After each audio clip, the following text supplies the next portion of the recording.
중국 방문을 앞둔 유럽연합, 그러니까 EU의 수장이 이제 중국이 유럽연합을 더 진지하게 받아들이기 시작할 때라 그러면서 점잖게 충고하고 나서서 그 배경에 눈길이 쏠리고 있습니다. 이는 사실상 중국이 그동안에 EU 국가들을 상대로 해왔던 외교적 행동들에 대해서 상당한 불만을 표시했다는 점에서 주목할 만합니다. 이 중국과 EU 간에 무슨 일이 벌어지고 있는지 Y타임즈가 추적해 봤습니다. 지금 시작합니다.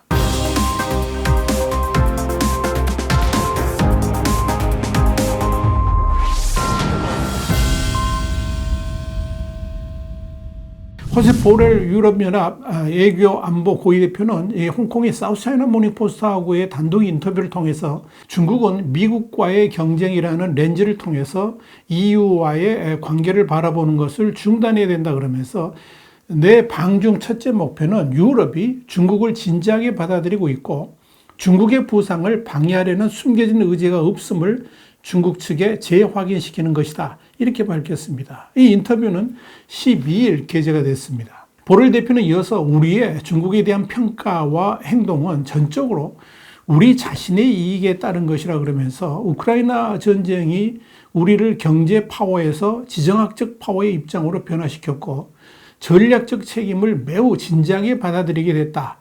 이렇게 보렐 대표는 설명했습니다. 사우스차이나 모닝포스트 이와 관련해서 보렐 대표의 이 같은 발언은 중국이 EU의 대중 정책이 독립적으로 이루어진다는 사실을 받아들이지 않고 중국 관영 매체들이 EU를 미국의 꼭두각시라고 종종 비판하는 상황을 지적한 것이다. 이렇게 설명했습니다. 12일부터 사흘간의 일정으로 중국을 방문하는 보렐 대표는 상하이를 통해서 입국해서 상하이 국제연구소 학자들과 현지 기업가들을 만나고 베이징으로 이동해서 왕이 중국 외교부장과 회담하게 됩니다. 보렐 대표는 중국의 외교 일정에서 중요한 행사인 1대1로 정상회의 전날에 도착했고요. 이 정상회의에는 EU 지도자 중 한 명인 빅토르 올반 헝가리 총리가 참석할 것으로 예상됩니다. 보렐 대표 이번 방중에서 눈길이 쏠리는 것은 우크라이나 전쟁에 대해서 최근 이스라엘 하마스 간의 전쟁이 발발한 가운데 이뤄지는 것이라서 이와 관련한 논의도 진행될 것이라는 점입니다. 여기에 대해서 EU 소식통은 사우스차이나 모닝포스트에 이스라엘과 하마스 간 전쟁은 보렐 대표 방중에 공식 의제에 포함되지는 않았지만 의심할 여지 없이 다뤄질 것이다. 이렇게 밝혔습니다. 여기에 대해서 보렐 대표도 최근 중동 위기를 포함해서 우리가 협력을 시도할 지역 이슈들도 있다 그러면서 EU가 우크라이나 전쟁에서 중국의 중립 주장을 전적으로 확신하지 못한다라고 밝혔습니다. 보렐 대표는 이어서 솔직히 유럽에서 우리는 우크라이나 전쟁에 중립적이라는 중국의 주장을 전적으로 확신하지 못한다 그러면서 침입자와 침공을 당한 나라 사이에서 어떻게 중립적일 수 있나? 이런 경우 중립이라는 것은 여우가 닭장에 들어가는 것을 옆에서 지켜보면서 무슨 일이 벌어질지 기다리는 것과 같다. 이렇게 비판했습니다. 보렐 대표는 또 중국이 러시아 편이 아니라는 것을 우크라이나에 확신시키기 위해서는 해야 할 일이 많다 그러면서 이 중국이 러시아 입장을 지지해서는 안 된다라고 경고를 했습니다. 보렐 대표는 아울러서 EU와 중국 간의 무역 불균형 문제가 심화하고 있다 그러면서 우리의 막대한 대중무역 적자는 단순히 EU와 중국 간 경쟁적 불리함의 산물이 아니며 중국에서 EU 기업들이 지속적으로 겪는 시장 접근 문제와 관련이 있다라고 꼬집었습니다. 보렐 대표는 문제의 핵심은 중국이 갈수록 매력을 잃는 것이라 그러면서 유럽 기업들은 더 이상 중국에 많은 외국인을 보낼 수 없다라고 지적했습니다. 그는 이어서 우리는 또한 자동차 같은 중요한 분야에서 일자리 감소 가능성을 고려해서 여론의 반응에 신경 써야 한다 그러면서 유럽 같은 민주주의 체제에서 유권자의 생각을 무시할 수 없다라고 덧붙였습니다. 보렐 대표는 대만 문제에 대해서도 전적으로 하나의 중국 정책을 고수한다면서도 해당 정책 안에서 유럽은 대만과의 양자 관계를 육성할 권리가 있으며 이는 대만을 독립국가로 정치적으로 인정하는 것과 관련이 없다라고 선을 그었습니다. 보렐 대표의 방중 관련해서 사우스차이나 모닝포스트는 이번 방문은 중국 지도부에 EU가 현재 관계 상태에 만족하지 않고 있으며 중국과의 관계를 완전히 단절할 의도가 없긴 하지만 좁은 형태의 탈위험을 추구하는 것에 대해서 중국 지도부와 협의할 기회다. 이렇게 평가를 했습니다.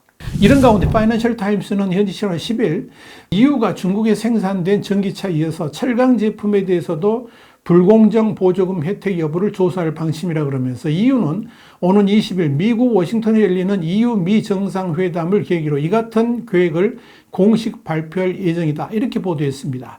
반보조금 조사는 EU로 수입되는 중국산 저가 철강 제품이 중국 당국의 막대한 보조금 혜택을 받는지를 확인하기 위한 조사입니다.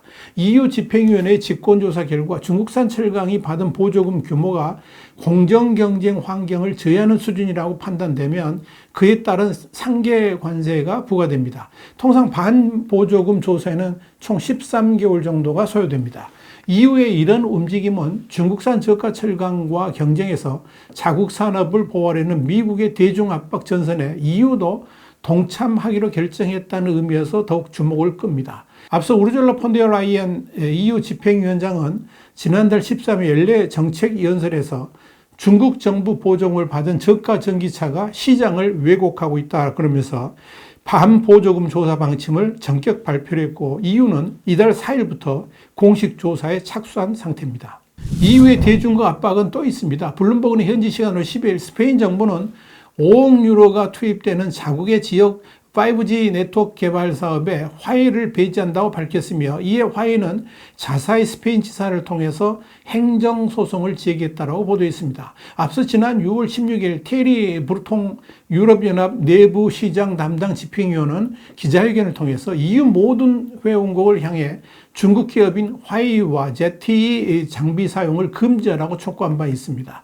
당시 브루통 집행위원은 지난 2020년 집행위가 내놓은 5G 통신망에서 고위험 공급자 배제 가이드라인을 이행한 국가가 27개 회원국 중에서 10개국에 그친다 그러면서 속도가 너무 느리고 이는 중대 안보 위험을 제기한다는 말로 화웨이와 ZTE 사용 금지의 이유를 댔습니다.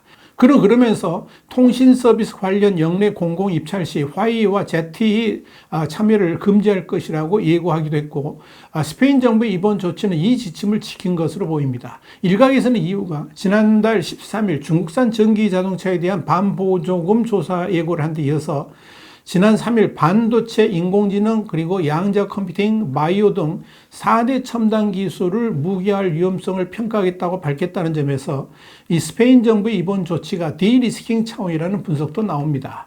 이런 상황에서 중국이 눈엣가시로 여기는 리투아니아 변수까지 불거질 예정이어서 귀추가 주목됩니다.